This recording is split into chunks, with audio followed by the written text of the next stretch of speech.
Hello dear friends, good morning. So कैसे हो? अच्छे हो? एंजॉय कर रहे हो ऑर्गेनिक केमिस्ट्री के हेलो अल्केन हेलो रीन्स के चैप्टर को? चलो, हेलो अल्केन्स की केमिकल प्रॉपर्टीज़ हम ख़त्म कर चुके हैं और कल के वीडियो में हमने हेलो रीन्स के बारे में पढ़ा था कि इसके जो न्यूक्लियोफिलिक सब्स्टिट्यूशन रिएक्शंस होते हैं वो थोड़े ड्रास्टिक कंडीशन में होते हैं और बहुत ही स्लो होते हैं। तो हम आज पढ़ेंगे कि जो हेलो रीन्स होते हैं उनके एक्चुअली कितनी तरह के रिएक्शंस होते हैं। तो हेलो अरीन में 3 तरह के रिएक्शंस होते हैं। पहले हैं न्यूक्लियोफिलिक सब्स्टिट्यूशन रिएक्शन, जो हम आज के वीडियो में डिस्कस करने की कोशिश करेंगे। दूसरे नंबर में है इलेक्ट्रोफिलिक सब्स्टिट्यूशन रिएक्शन और तीसरे नंबर पे है मिसलेनियस रिएक्शन। तो चलिए सबसे पहले हम न्यूक्लियोफिलिक सब्स्टिट्यूशन रिएक्शन को शुरू करते हैं। तो न्यूक्लियोफिलिक सब्स्टिट्यूशन रिएक्शन में क्या होता है कि जो बाहर से एक स्ट्रॉन्ग न्यूक्लियोफाइल आता है वो वीकर न्यूक्लियोफाइल को सब्स्टिट्यूट कर देता है, तो न्यूक्लियोफिलिक सब्स्टिट्यूशन रिएक्शन हो जाता है।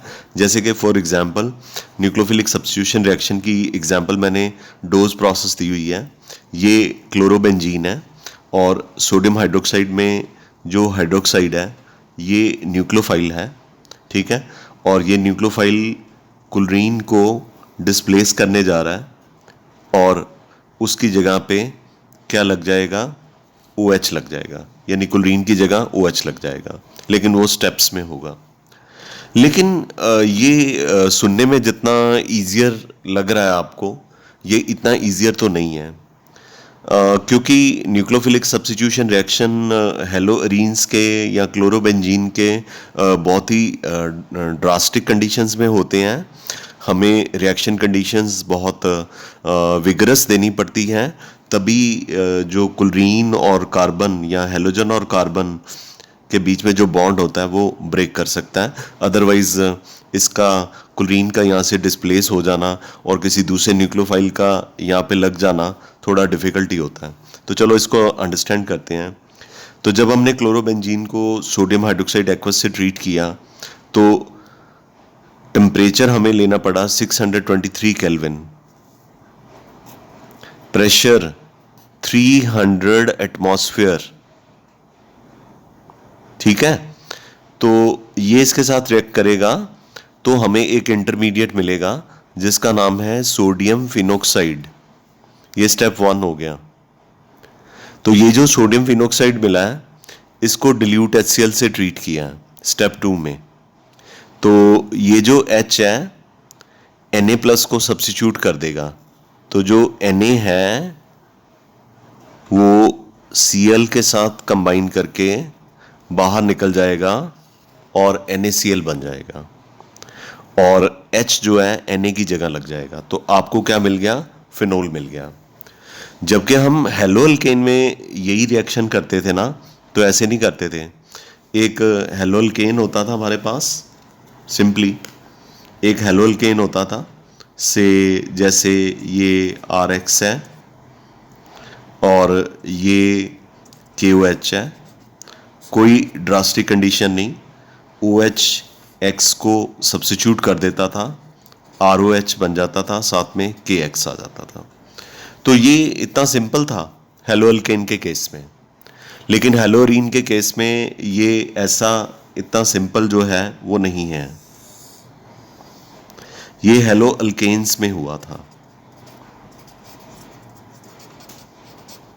हेलो अल्केन्स में हुआ था। हेलो अरीन्स में तो ऐसा हुआ ही नहीं।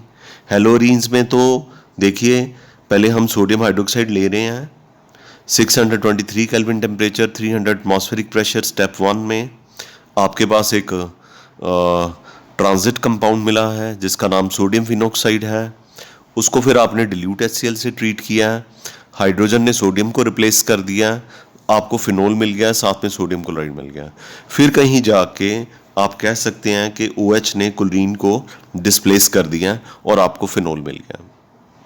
चलो एनीवेज, ये रिएक्शन तो न्यूक्लियोफिलिक सब्स्टिट्यूशन रिएक्शन ही है। बेशक ड्रास्टिक कंडीशन में हुआ है, लेकिन ये न्यूक्लियोफिलिक सब्स्टिट्यूशन रिएक्शन की कैटेगरी के अंदर आता है और ये प्रोसेस जो है इसको डोज प्रोसेस कहा जाता है। यस, ये यहाँ पे मैंने हाईलाइट किया हुआ है। Dose process. और अल्कोहल और फिनोल का चैप्टर जब आएगा तो ये फिनोल की मैन्युफैक्चरिंग के लिए यूज़ किया जाता है। मतलब ये जो प्रोसेस है, ये जो रिएक्शन है, ये बहुत ही बार आएगा, बहुत ही बार आएगा पूरी ऑर्गेनिक केमिस्ट्री में, डोज प्रोसेस, जिसमें हम क्लोरोबेंजीन को फिनोल में कन्वर्ट कर देंगे। तो ये जो फिनोमिना है जिसमें हम क्लोरोबेंजीन को फिनोल में कन्वर्ट करेंगे न्यूक्लियोफिलिक सब्स्टिट्यूशन रिएक्शन की हेल्प से, और उस प्रोसेस को डोज प्रोसेस कहते हैं। तो इससे हम क्लोरोबेंजीन को फिनोल में ड्रास्टिक कंडीशंस के अंडर कन्वर्ट कर सकते हैं। सो आई एम वेरी श्योर कि न्यूक्लियोफिलिक सब्स्टिट्यूशन रिएक्शन का ये वाला पार्ट आपका जो है वो क्लियर हो गया होगा कि कैसे क्लोरोबेंजीन को आपने फिनोल में कन्वर्ट करना है, how you have to convert chlorobenzene into phenol, right? Now do we have any possibility कि we can fasten the reaction और न्यूक्लियोफिलिक सब्स्टिट्यूशन फॉर क्लोरोबेंजीन? क्या हमारे पास कोई ऐसी पॉसिबिलिटी है कि हम क्लोरोबेंजीन को फिनोल में कन्वर्ट कर दें, लेकिन ये जो ड्रास्टिक कंडीशंस हमने यूज़ करी हैं वो ना यूज़ कर पाएँ? जी, इसका आंसर है यस, वी कैन। उसके लिए हमें ये जो हेलोअरीन है या क्लोरोबेंजीन है, इसकी ऑर्थो और पैरा पोजीशन पे, ऑर्थो या पैरा पोजीशन पे या दोनों पे एक ग्रुप लगाना पड़ेगा जिसको इलेक्ट्रॉन विड्रॉइंग ग्रुप कहते हैं। क्या कहते हैं? Electron withdrawing group. और इसकी क्लासिकल एग्जांपल है nitro, cyanide and large number of other groups which are electron withdrawing in nature. वो ग्रुप अगर ऑर्थो या पैरा पे या ऑर्थो पैरा ऑर्थो तीनों पे लग जाएं तो वो इलेक्ट्रॉन विड्रॉइंग ग्रुप जो हैं बेंजीन के इलेक्ट्रॉन को विड्रॉ करते हैं। बेंजीन का जो ये वाला कार्बन है क्लोरीन के इलेक्ट्रॉन को विड्रॉ करता है। तो कार्बन और क्लोरीन के बीच में जो बॉन्ड है वो वीक हो जाता है। तो जैसे वो वीक होता है तो ये जो OH नेगेटिव है इजीली इस क्लोरीन को क्या कर सकता है? डिस्प्लेस कर सकता है। तो इस तरह से इलेक्ट्रॉन विड्रॉइंग ग्रुप की प्रेजेंस में क्लोरोबेंजीन का न्यूक्लियोफिलिक सब्स्टिट्यूशन रिएक्शन जो है वो कंपैरेटिवली क्या हो सकता है? फास्टर हो सकता है। ठीक है, मैं आपको इसको एग्जाम्पल की हेल्प से समझाता हूँ। तो मेरे पास है कि मैंने क्लोरोबेंजीन के पैरा पोजीशन पे नाइट्रो ग्रुप लगा दिया। ये इलेक्ट्रॉन विड्रॉइंग ग्रुप है। आप रिएक्शन कंडीशन देखिए, 15% sodium hydroxide, 443 kelvin temperature, pressure हमने नहीं मेंशन किया, जबकि डोज प्रोसेस में हम 300 एटमॉस्फेरिक प्रेशर यूज़ कर रहे थे। और सेकंड स्टेप में उसमें हमने डोज प्रोसेस में डिल्यूट HCl यूज़ किया था, यहाँ भी यूज़ कर रहे हैं, पर आप 300 एटमॉस्फेरिक प्रेशर नहीं यूज़ कर रहे। तो ये जो NaOH का OH नेगेटिव है ये Cl नेगेटिव को सब्स्टिट्यूट कर देता है, तो रिएक्शन जो है कंपैरेटिवली फास्टर हो जाता है। तो ये रिएक्शन किसकी प्रेजेंस में फास्टर हुआ है? नाइट्रो ग्रुप की प्रेजेंस में रिएक्शन जो है वो फास्ट हुआ है। अगर यहाँ पे नाइट्रो ग्रुप ना होता तो ये रिएक्शन फास्ट नहीं होना था। तो एक नाइट्रो ग्रुप के साथ आपका 300 एटमॉस्फेरिक प्रेशर गायब हो गया। तो ड्रास्टिक कंडीशन को हमने थोड़ा सा कंट्रोल कर लिया, नॉर्मलाइज कर लिया। अगर आप नाइट्रो ग्रुप का नंबर 1 की बजाय 2 कर दें, एक क्लोरीन के साथ ऑर्थो पोजीशन पे लगा दें और जो एक नाइट्रो ग्रुप है with respect to chlorine para position पे लगा दें, अब तो टेम्परेचर जो है वो भी डिक्रीज हो जाएगा। जैसे जब एक नाइट्रो ग्रुप लगाया था आपने तो आप सोडियम हाइड्रोक्साइड के साथ 443 केल्विन टेम्परेचर यूज़ कर रहे थे और सोडियम हाइड्रोक्साइड 15% यूज़ कर रहे थे। लेकिन जब 2 नाइट्रो ग्रुप लगाएंगे तो आप सोडियम हाइड्रोक्साइड एक्वस और टेम्परेचर भी डिक्रीज हो गया। 443 की बजाय कितना हो गया? 368 हो गया। और सेकेंड स्टेप जो डिल्यूट HCl वो लगाना ही लगाना है। तो अब जो क्लोरीन है उसकी न्यूक्लियोफिलिक सब्स्टिट्यूशन किसने कर दी? OH ने। तो OH ने क्लोरीन को क्या करना है? डिस्प्लेस कर देना है। तो ये आपके पास 2,4 डाइनाइट्रोफिनोल आ गया। इससे ये पता चलता है कि जैसे जैसे आप इलेक्ट्रॉन विड्रॉइंग ग्रुप का नंबर 1 से इंक्रीज करके 2 कर देते हो तो न्यूक्लियोफिलिक सब्स्टिट्यूशन रिएक्शन जो है उसकी स्पीड जो है वो क्या होगी, फास्टन हो जाएगी। बड़ी इंटरेस्टिंगली अगर आप क्लोरीन के with respect to ortho position पे, पैरा पोजीशन पे, ऑर्थो पोजीशन पे 3-3 नाइट्रो ग्रुप लगा लेते हो तो मैंने क्या बताया कि नाइट्रो ग्रुप जो है कौन से ग्रुप होते हैं, इलेक्ट्रॉन विड्रॉइंग ग्रुप होते हैं। तो इलेक्ट्रॉन विड्रॉइंग ग्रुप नाम से क्या पता चलता है, ये इलेक्ट्रॉन को विड्रॉ करते हैं अपनी तरफ से। ये किसके इलेक्ट्रॉन को विड्रॉ करेंगे, तो आप सोचिए ये किसके साथ लगा हुआ है, बेंजीन के साथ। तो जो नाइट्रो ग्रुप्स होते हैं वो बेंजीन के इलेक्ट्रॉन को विड्रॉ करेंगे तो बेंजीन इन टर्न एक्टिवेट हो जाएगी, उसकी एक्टिविटी इंक्रीज कर जाएगी, वो क्लोरीन के इलेक्ट्रॉन को अपनी तरफ विड्रॉ करेगी। क्लोरीन और कार्बन का जो बॉन्ड है वो वीक हो जाएगा तो क्लोरीन को यहाँ से डिस्प्लेस करना बहुत ही आसान हो जाएगा। और ये जो फर्स्ट, सेकंड, थर्ड रिएक्शन में जिस पे आपने 3-3 इलेक्ट्रॉन विड्रॉइंग ग्रुप लगाए हुए हैं वहाँ पे आपको सोडियम हाइड्रोक्साइड भी नहीं यूज़ करना पड़ा, सिर्फ वाटर ही यूज़ करना पड़ा है। और 323 केल्विन टेम्परेचर यानी 50 डिग्री सेल्सियस टेम्परेचर यूज़ करना पड़ा सिर्फ। तो आपके पास क्लोरीन की जगह पे क्या लग गया, OH। OH कहाँ से आया, वाटर से आया होगा, डेफिनेटली वाटर से आया होगा। तो ये OH जो है वो यहाँ पे लग जाएगा और ये Cl H के साथ कंबाइन करके क्या बना देगा, HCl बना देगा। तो ये बन गया, इसका नाम है, यूपिक नेम है 2,4,6 ट्राइनाइट्रोफिनोल और इसे कॉमन लैंग्वेज में क्या कहते हैं, पिक्रिक एसिड। तो कंक्लूजन क्या निकलता है कि न्यूक्लियोफिलिक सब्स्टिट्यूशन रिएक्शन हेलोअरीन के अगर आप एज सच करोगे तो बहुत ही ड्रास्टिक कंडीशन यूज़ करने पड़ेंगी। लेकिन अगर आप हेलोअरीन में जो हेलोजन है उसके विद रिस्पेक्ट टू ऑर्थो या पैरा पोजीशन पे नाइट्रो ग्रुप या इलेक्ट्रॉन विड्रॉइंग ग्रुप को लगा देते हो तो ये इलेक्ट्रॉन विड्रॉइंग ग्रुप बेंजीन के इलेक्ट्रॉन को विड्रॉ करते हैं। बेंजीन हेलोजन और कार्बन के बीच में जो बॉन्ड है उसे वीक कर देता है तो as a result halogen displace हो जाता है। तो जो बाहर से अटैक करने वाला न्यूक्लियोफाइल होता है वो इजीली यहाँ पे क्या कर देता है, अटैक कर देता है। तो कंक्लूजन मेरा ये निकलता है कि अगर इलेक्ट्रॉन विड्रॉइंग ग्रुप का नंबर इंक्रीज करोगे तो रिएक्शन उतना ही न्यूक्लियोफिलिक सब्स्टिट्यूशन जो है वो क्या होगा, फास्ट होगा। और अगर इलेक्ट्रॉन विड्रॉइंग ग्रुप लगाओगे ही नहीं तो रिएक्शन जो है न्यूक्लियोफिलिक सब्स्टिट्यूशन जो है कौन सी कंडीशन में होगा, ड्रास्टिक कंडीशंस में होगा। आई एम वेरी श्योर कि आपको ये पता चल गया होगा कि न्यूक्लियोफिलिक सब्स्टिट्यूशन रिएक्शन अगर आपने इलेक्ट्रॉन विड्रॉइंग ग्रुप की प्रेजेंस में करना है तो रिएक्शन आपका कंपैरेटिवली विद ईज हो सकता है, आसानी के साथ हो सकता है। अदरवाइज आपको ड्रास्टिक कंडीशन जो है वो यूज़ करनी पड़ेगी। तो इसमें ये सबसे इम्पॉर्टेंट न्यूक्लियोफिलिक सब्स्टिट्यूशन रिएक्शन था।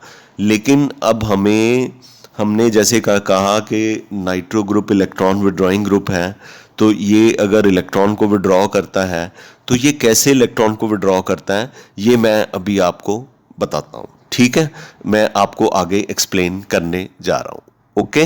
हाँ जी, तो अब मुझे पिछला जो पार्ट है उसको कंटिन्यू करते हुए ये बताना है आपको कि जब नाइट्रो ग्रुप हेलोरीन के हेलोजन के रिस्पेक्ट में पैरा पोजीशन या ऑर्थो पोजीशन पे लगा होता है तो एग्जैक्टली क्या मैकेनिज्म होता है कि जो न्यूक्लियोफाइल है बाहर से वो हेलोजन को क्या कर दे, सब्स्टिट्यूट कर दे और न्यूक्लियोफिलिक सब्स्टिट्यूशन मैकेनिज्म हो जाए। तो सो फार एज पैरा पोजीशन पे इलेक्ट्रॉन विड्रॉइंग ग्रुप लगाओ या ऑर्थो पे लगाओ तो इन दोनों का मैकेनिज्म सेम ही होगा। मेटा पोजीशन पे अगर नाइट्रो ग्रुप लगता है तो वो रिएक्शन भी थोड़ा स्लो होता है और उसका मैकेनिज्म भी स्लाइटली जो है वो डिफरेंट होता है, पर होते सारे न्यूक्लियोफिलिक सब्स्टिट्यूशन रिएक्शन ही हैं। तो लेट अस अज्यूम कि हमारे पास ये क्लोरो नाइट्रो बेंजीन है। तो क्लोरीन के with respect to para position पे नाइट्रो ग्रुप लगा हुआ है। तो मैंने आपको बार बार बताया कि जो नाइट्रो ग्रुप है वो कौन सा ग्रुप है, इलेक्ट्रॉन विड्रॉइंग ग्रुप है। तो ये OH नेगेटिव जो है ये यहाँ पे अटैक करेगा इस कार्बन पे। अरे क्यों करेगा? करेगा ये इसलिए क्योंकि इसकी प्रेजेंस में, OH नेगेटिव की प्रेजेंस में बेंजीन का ये वाला जो बॉन्ड है वो शिफ्ट करके बाहर आ जाएगा इस कार्बन पे, तो रेजोनेंस शुरू हो जाएगी। तो जब ये बॉन्ड बाहर की तरफ आएगा तो इस कार्बन पे पॉजिटिव चार्ज आ जाएगा, उस पॉजिटिव चार्ज पे OH नेगेटिव अटैक कर देगा। तो यानी इस कार्बन पे अब क्लोरीन भी लगा हुआ है, OH भी लगा है, यानी ये दोनों अब अपनी एग्जिस्टेंस के लिए स्ट्रगल करेंगे। फाइनली क्या होगा लास्ट में कि क्लोराइड बाहर निकल जाएगा, OH लगा रह जाएगा। तो वही हमें एक्सप्लेन करना है कि ऐसा क्यों है। तो ये बॉन्ड जब बेंजीन में इस कार्बन पे शिफ्ट किया था तो बॉन्ड को किसके साथ रिप्रेजेंट करते हैं? 2 इलेक्ट्रॉन और एक नेगेटिव चार्ज के। तो रेजोनेंस शुरू हो गई। रेजोनेंस को हम ब्रैकेट में 1 2 3 4 ये 4 रेजोनेटिंग स्ट्रक्चर्स मैंने दिखाए हुए हैं। ये बड़ी सारी स्क्वायर ब्रैकेट डाली हुई है, तो इस स्क्वायर ब्रैकेट के अंदर 4 रेजोनेटिंग स्ट्रक्चर हैं। तो अब अगर किसी बेंजीन का कोई बॉन्ड बाहर निकल जाता है तो उसको डेफिनेटली अंदर जाना होता है ताकि बेंजीन की रिंग जो है कंप्लीट हो जाए, क्योंकि बेंजीन की रिंग अगर कंप्लीट नहीं होती ना तो बेंजीन अनस्टेबल हो जाता है। तो जब ये अंदर जाएगा तो इस वाले कार्बन की, मैंने पीछे भी आपको बताया था, वैलेंसी 4 से 5 हो जाएगी। कैसे 5 हो जाएगी कि एक बॉन्ड ये है, एक ये है, 2 हो गया, एक हाइड्रोजन लगा होता है, 3 हो गया, एक ये हो गया, 4 हो गया। अगर ये भी अंदर चला जाता है तो कितने हो गए? 5 बॉन्ड। तो इस कार्बन के साथ 5 बॉन्ड तो लग नहीं सकते, क्योंकि इस कार्बन के साथ 5 बॉन्ड तो नहीं लग सकते, इसलिए बेंजीन के अंदर ये वाला जो डबल बॉन्ड है ये बाहर आ जाएगा इस कार्बन पे। जब इस कार्बन पे आएगा तो आप देख सकते हैं कि मैंने बताया था कि बॉन्ड शिफ्ट करने का मतलब होता है 2 इलेक्ट्रॉन एक नेगेटिव चार्ज। तो इस कार्बन पे 2 इलेक्ट्रॉन एक नेगेटिव चार्ज आ गया, तो ये रेजोनेटिंग स्ट्रक्चर नंबर 2 हो गया। अब क्या होगा कि ये जो बेंजीन के अंदर तो 3 की बजाय 2 पाई बॉन्ड रह गए, मतलब कि बेंजीन की रिंग तो ब्रेक कर गई। अब ये नाइट्रो ग्रुप जो है इलेक्ट्रॉन विड्रॉइंग ग्रुप है, उसने ये जो इलेक्ट्रॉन का पेयर है ना बेंजीन का अपनी तरफ विड्रॉ करना है, और इसने क्या करना है कि इस बॉन्ड को कार्बन की बजाय कार्बन और नाइट्रोजन के बीच में डबल बॉन्ड बनाने के काम में यूज़ करना है। तो ये कार्बन और नाइट्रोजन के बीच में क्या बन गया? डबल बॉन्ड बन गया। तो जब ये बॉन्ड इधर शिफ्ट करेगा तो यहाँ पे डबल बॉन्ड बनेगा। तो अब नाइट्रोजन के बॉन्ड जो है वो कितने हो जाएंगे? 1 और 1, ये जो शिफ्ट कर रहा है 2 और 2 4 और 1 5। नाइट्रोजन भी जो अपनी कोवलेंसी है ना वो 4 से ज़्यादा नहीं शो कर सकता। 4 भी तब शो करता है जब नाइट्रोजन के ऊपर पॉजिटिव चार्ज होता है। नॉर्मली नाइट्रोजन 3 कोवलेंट बॉन्ड बनाता है, तो चौथा कोवलेंट बॉन्ड जब वो बनाता है तो नाइट्रोजन के ऊपर पॉजिटिव चार्ज होता है। अब ये बॉन्ड अगर इधर शिफ्ट कर जाएगा तो नाइट्रोजन के पास तो 5 बॉन्ड हो जाएंगे, नाइट्रोजन का तो प्रॉब्लम हो जाएगा नाइट्रोजन को। इसलिए ये वाला बॉन्ड जो है ऑक्सीजन के ऊपर शिफ्ट कर जाएगा ताकि नाइट्रोजन के साथ 4 ही बॉन्ड रहें। तो जब ये ऑक्सीजन के ऊपर शिफ्ट करेगा तो थर्ड रेजोनेटिंग स्ट्रक्चर में देखिए इस ऑक्सीजन के ऊपर भी कौन सा चार्ज आ गया? नेगेटिव चार्ज आ गया, और ये बॉन्ड इधर शिफ्ट कर गया तो कार्बन और नाइट्रोजन के बीच में क्या हो गया? डबल बॉन्ड हो गया। ठीक है। अब ये इलेक्ट्रॉन विड्रॉइंग ग्रुप है, पर बेंजीन की रिंग जो है वो टूट गई हुई है, डिसोशिएट हो गई हुई है, वो अनस्टेबल है, इसलिए ये बॉन्ड बेंजीन की रिंग को कंप्लीट करने के लिए अंदर जाएगा। एज ए रिज़ल्ट ये वाला बॉन्ड जो है ऑर्थो पोजीशन पे शिफ्ट कर जाएगा। ऑर्थो पोजीशन पे इलेक्ट्रॉन की डेंसिटी इंक्रीज कर जाएगी। दो इलेक्ट्रॉन और नेगेटिव चार्ज जैसे इलेक्ट्रॉन डेंसिटी कहते हैं। तो क्या होगा कि अंदर रिंग कंप्लीट नहीं है, रिंग कंप्लीट करने के लिए 3 पाई बॉन्ड चाहिए होते हैं, पर यहाँ पे हमारे पास सिर्फ 2 ही पाई बॉन्ड हैं। तो यही पॉसिबिलिटी हो सकती है कि ये अंदर आ जाए, रिंग कंप्लीट हो जाए और क्लोरीन यहाँ से सब्स्टिट्यूट होकर बाहर चला जाए। लेकिन ये ऐसे नहीं हमने दिखाना है कि ये 1 2 3 4 का जो रेजोनेंस हाइब्रिड है वो ये है। रेजोनेंस हाइब्रिड में ये दिखाया हुआ है कि ये जो 2 बॉन्ड हैं वो पूरी रिंग नहीं बनाते। ये लाल रंग से दिखाया हुआ है, ये रिंग कंप्लीट नहीं दिखाई हुई। और ये जो नेगेटिव चार्ज है ये हर कार्बन पे क्या कर रहा है, मूव कर रहा है, यहाँ पे भी, यहाँ पे भी, यहाँ पे भी, यहाँ पे भी, तो ये बीच में दिखा दिया, ठीक है। और ये जो इलेक्ट्रॉन क्लाउड है इधर भी दिखा दिया रेड कलर से, क्योंकि जहाँ जहाँ पे नेगेटिव चार्जेस आए थे वहाँ पे हमने रेड कलर के साथ इसको शो कर दिया। तो अब ये जो नेगेटिव चार्ज है अगर ये शिफ्ट कर जाए रिंग के अंदर ही, मतलब बेंजीन के अंदर ही, तो बेंजीन की रिंग कंप्लीट हो जाएगी। वो तभी पॉसिबल है जब क्लोराइड अपना बॉन्ड लेके बाहर निकल जाए। तो ये बहुत ही फास्टर मेथड से, बहुत ही फास्टर वे से बाहर निकल जाता है और क्लोराइड बाहर निकल जाता है। तो एज ए रिज़ल्ट इसकी रिंग कंप्लीट हो जाती है। तो यहाँ पे OH लग जाता है। यानी कि अब शुरू पे चलिए, शुरू में देखिए कि क्लोरीन था और पैरा पोजीशन पे नाइट्रो ग्रुप था, लेकिन जो फाइनल प्रोडक्ट है हमारे पास उसमें क्लोरीन की जगह पे क्या लग गया, OH, और उसकी पैरा पोजीशन पे क्या लग गया, नाइट्रो ग्रुप। तो इस तरह से इस मैकेनिज्म के थ्रू नाइट्रो ग्रुप ने अपनी इलेक्ट्रॉन विड्रॉइंग टेंडेंसी की हेल्प से जो क्लोराइड है हेलो एरीन का या क्लोरोबेंजीन का, उसको OH नेगेटिव से सब्स्टिट्यूट करने में हेल्प करी है। और ये रिएक्शन जो है कंपैरेटिवली फास्टर होता है। जैसे ही ये पैरा पोजीशन पे दिखाया गया वैसे ही आप सेम मैकेनिज्म नाइट्रो पोजीशन पे भी दिखा सकते हैं जब ये नाइट्रो ग्रुप को ऑर्थो पोजीशन पे आप लगाएंगे।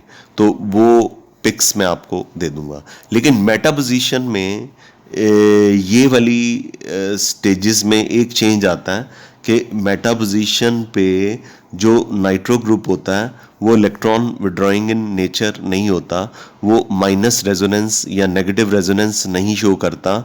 और उसमें इस तरह की सिचुएशन जो है वो नहीं आएगी। ये मैं अभी आपको दिखाता हूँ कि मेटा पोजीशन पे क्या होता है। तो लेट अस सी कि मेटा पोजीशन पे क्या होता है। तो मेटा पोजीशन पे हम दिखाएंगे, मैं इसकी ज़रा मेटा पोजीशन के लिए मैं इसको थोड़ा सा,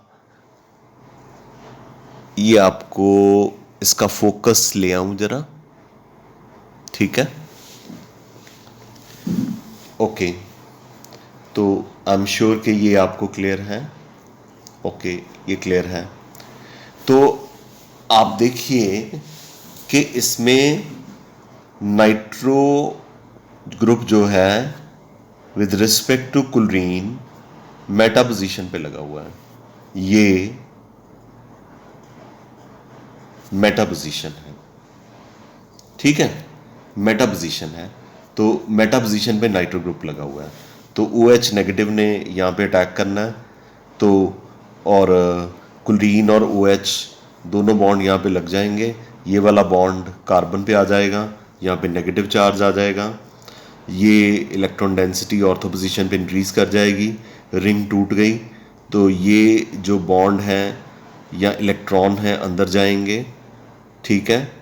और नाइट्रो ने रेजोनेंस में पार्टिसिपेट नहीं किया जब वो मेटा पोजीशन पे था। जब आप ये पैरा पोजीशन वाली डायग्राम्स मैंने आपको समझाई थी, तो नाइट्रो ने पैरा पोजीशन में नाइट्रो ग्रुप जब पैरा पोजीशन पे था उसने रेजोनेंस में पार्टिसिपेट करा था और यहाँ पे डबल बॉन्ड आया था। लेकिन जब ये मेटा पोजीशन पे होता है तो ये रेजोनेंस में पार्टिसिपेट नहीं करता, तो सिंपली रेजोनेंस होती है, ये बॉन्ड अब आगे चला जाता है क्योंकि ये अंदर आ गया, तो अब पैरा पोजीशन पे इलेक्ट्रॉन डेंसिटी हो गई। अब ये अंदर की तरफ जाएगा, ये ऑर्थो पोजीशन पे शिफ्ट कर जाएगा, यहाँ पे इलेक्ट्रॉन डेंसिटी यानी मेटा पोजीशन पे जो नाइट्रो ग्रुप है ना वो रेजोनेंस में माइनस रेजोनेंस, नेगेटिव रेजोनेंस में शो नहीं करता। नेगेटिव रेजोनेंस या प्लस रेजोनेंस जो भी होती है वो हमेशा ऑर्थो और पैरा पोजीशन पे ही ऑपरेट होती है। नेगेटिव रेजोनेंस में इलेक्ट्रॉन को विड्रॉ किया जाता है, जैसे कि नेगेटिव है, नेगेटिव मतलब नेगेटिव करेक्टर ही होगा। पॉजिटिव रेजोनेंस में इलेक्ट्रॉन को विड्रॉ नहीं किया जाता, इलेक्ट्रॉन को डोनेट किया जाता है। लेकिन हम यहाँ पे नेगेटिव रेजोनेंस की बात कर रहे हैं, तो मेटा पोजीशन पे नेगेटिव रेजोनेंस नहीं होती, ठीक है। तो इसलिए ये जो नाइट्रो ग्रुप मेटा पोजीशन पे है, ये जितने भी रेजोनेटिंग स्ट्रक्चर हैं या कार्बन आयन है, क्योंकि कार्बन के ऊपर नेगेटिव चार्ज आ रहा है, आप देखिए इस कार्बन पे नेगेटिव चार्ज है, पहले रेजोनेटिंग स्ट्रक्चर में भी देखिए कार्बन पे नेगेटिव चार्ज है, तीसरे में भी कार्बन पे नेगेटिव चार्ज है। तो नाइट्रो ग्रुप ने इस कार्बन आयन को स्टेबलाइज करना होता है। तो ये नाइट्रो ग्रुप जब मेटा पोजीशन पे होता है तो ये नेगेटिव रेजोनेंस या इलेक्ट्रॉन विड्रॉल इतनी शो कर ही नहीं पाता, नेगेटिव रेजोनेंस तो होती नहीं है। हाँ, थोड़ा बहुत इलेक्ट्रॉन विड्रॉ कर सकता है माइनस इंडक्टिव इफेक्ट से। माइनस इंडक्टिव इफेक्ट जो है माइनस रेजोनेंस के कंपैरेटिवली बहुत वीक होता है मेटा पोजीशन पे। माइनस इंडक्टिव इफेक्ट में भी इलेक्ट्रॉन को विड्रॉ किया जाता है, लेकिन इसमें रेजोनेंस नहीं होती, जैसे उसमें नाइट्रोजन और कार्बन के बीच में डबल बॉन्ड आ गया था, इसमें ऐसा नहीं होगा। तो अल्टीमेटली मेरे कहने का मतलब सिर्फ इतना है कि मेटा पोजीशन पे अगर नाइट्रो ग्रुप लगा होगा तो रिएक्शन जो है वो बहुत फास्ट नहीं होगा, न्यूक्लियोफिलिक सब्स्टिट्यूशन रिएक्शन बहुत फास्ट नहीं होगा, बट अल्टीमेटली यस, क्लोरीन जो है वो डिस्प्लेस ज़रूर हो जाएगा। और फर्स्ट स्ट्रक्चर में जो क्लोरीन था that has been substituted by OH in the presence of nitro. But conclusion में मैं आपको ये बताना चाहता हूँ, कंक्लूजन में मैं आपको ये बताना चाहूँगा कि जब नाइट्रो ग्रुप ऑर्थो और पैरा पे लगा होता है तो नेगेटिव रेजोनेंस इफेक्ट की वजह से वो रेजोनेटिंग स्ट्रक्चर्स को और कार्बन आयन को हाईली स्टेबलाइज करता है और क्लोराइड आयन का सब्स्टिट्यूशन फास्टर करता है। On the contrary, when nitro group is present at the meta position, this nitro group is not able to stabilize carbanion to that extent as when nitro group was present at ortho and para position.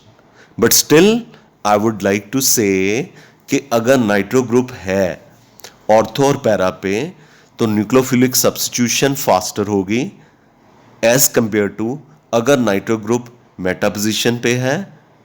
और Meta position पे अगर nitro group है तो उसकी nucleophilic substitution faster होगी अगर कोई nitro group chlorobenzene के साथ नहीं लगा हुआ।